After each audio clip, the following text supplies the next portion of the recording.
Welcome to another episode of Monster Monday from the Ready to Die channel. This series explores the design of a creature I have built for Pathfinder 2nd Edition. The stat block for this creature can be found over on the Monster Monday blog, as well as the Twitter and Discord, all of which are linked below. Getting right into it, I am proud to present an original monster this week, with art provided by the always amazing artiste, Seth Monster. I had a basic concept for this creature and really just let Seth run with it, to bring you the slimy sire, the Mother Mold. The concept for this creature reaches all the way back to a campaign that I've been running in Pathfinder 2nd Edition, with a party that includes Blue, who does my D&D 5e conversions, and Decaf, from Monster Mash fame. After they had faced an Oncrov Queen, we talked about a monster that had a focus on buffing and empowering creatures, akin to the Queen's pheromones, but being less of a threat personally. Blue at least has since forgotten about that conversation, but I have had it kicking around in the back of my head ever since, until I finally decided to put together this creature. I moved away from the idea of an insect creature to do something a little bit more unique, landing on an ooze instead. Furthermore, I even considered making the Mother Mold one of the more powerful oozes, with a level of 16 or so.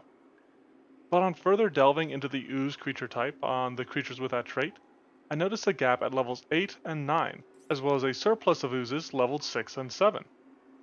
This provided a great opportunity for the core facet of the Mother Mold's kit, which led to me settling on it as the level to build around for this gross and goopy general. Digging into the numbers of the Mother Mold, we start by just covering the basics, and like I said, the concept is not to have this creature be a primary threat itself. It leads with an extreme constitution. Oozes have famously high health, and I stuck with this idea, but wanted to go just a touch higher than normal because the Mother Mold needs enough of itself left to make others. Its strength is high, mainly just due to its sheer size, and honestly, its ability scores don't really matter after this. It has a low wisdom, demonstrating a bit more awareness than other oozes, and I wanted its intelligence to be bestial but not entirely absent. Now, that low wisdom and slightly enhanced awareness doesn't stop the Mother Mold from having a terrible perception. In regards to that, the Mother Mold does demonstrate that it's a bit more along the evolutionary track by retaining its motion sense while still having actual sight and dark vision. Finally, for this block of the creature, the Mother has a single skill, a high athletics score. This build features a tiny bit of grappling, and this skill is obviously necessary to facilitate that. Otherwise, I could see it almost having no skills at all to draw upon. Getting into the defenses of an ooze is an interesting balancing act, especially when there's no other oozes of this level. Its armor class isn't even on the chart for its level. Beyond terrible, it's absolutely abysmal. This is balanced by a health double the usual high value, which is what gets suggested for oozes in general. Now, the entire reason this works out is that the Mother Mold, like most oozes, has an immunity to critical hits and precision damage. So while martial characters can usually make 3 strikes against it without worry, they can't take advantage of that dumpster tier armor class to get in critical hits. Conversely, just in case you didn't know, immunity to critical hits does not mean that you can't critically fail saves, so targeting a creature's weak saves is the best way to overcome oozes. On that topic, the Mother Mold has an extreme fortitude save, but its remaining 2 saves, its reflex and its will save, are both low. This means the player should be able to get some good damage in if they can press on those saves, while the Mother Mold keeps that survivability it needs to pull off its kit. As I said, the Mother Mold doesn't have a focus on being a threat itself.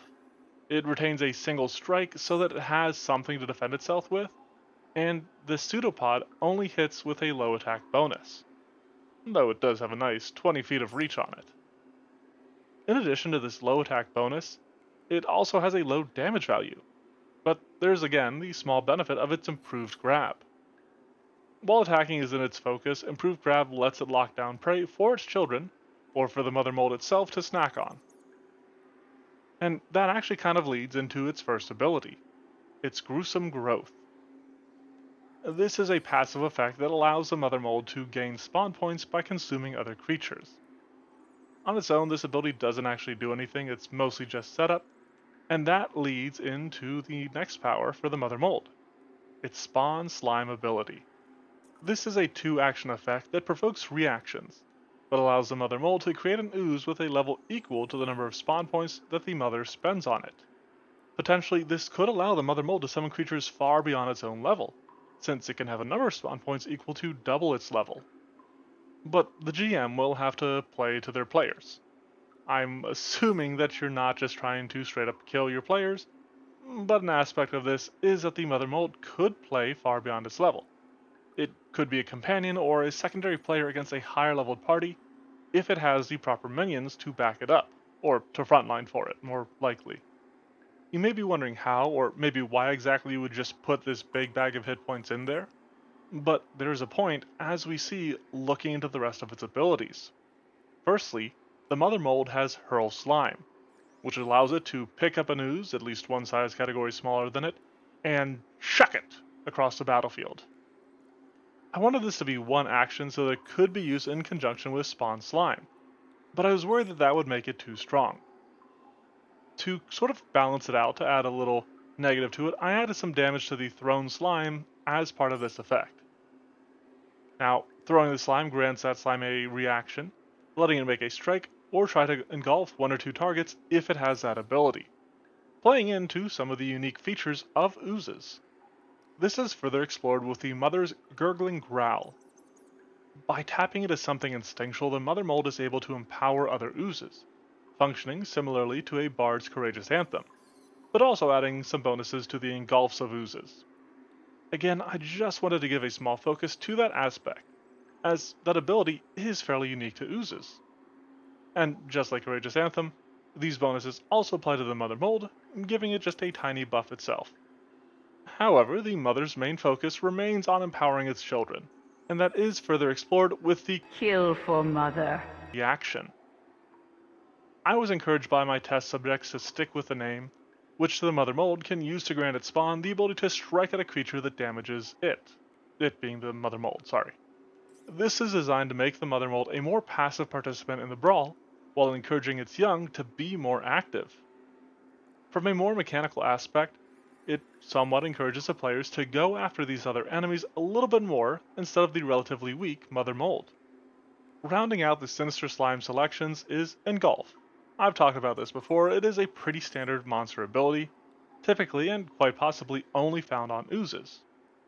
This effect lets an ooze slide forward and swallow up its victims, trapping them within its gooey body.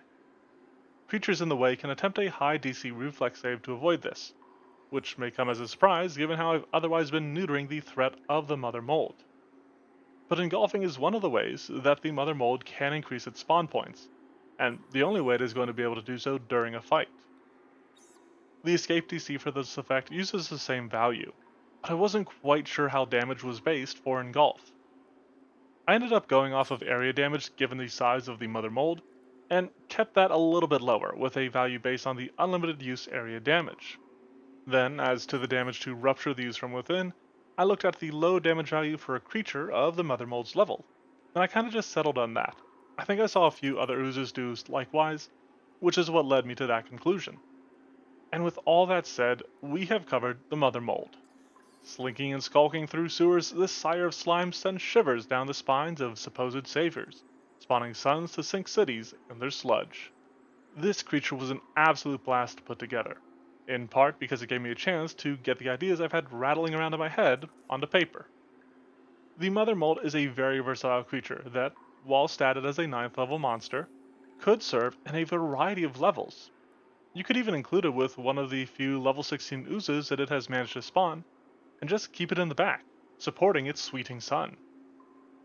This could also be a fantastic enemy to finish off a short-term adventure, that maybe have the heroes investigating the sudden proliferation of slimes within a city.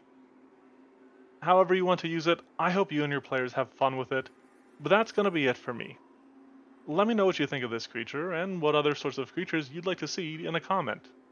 If you want to check out the other versions of this monster, or just other monsters I've made, check out the blog, Twitter, or Discord, all of which are linked in the description.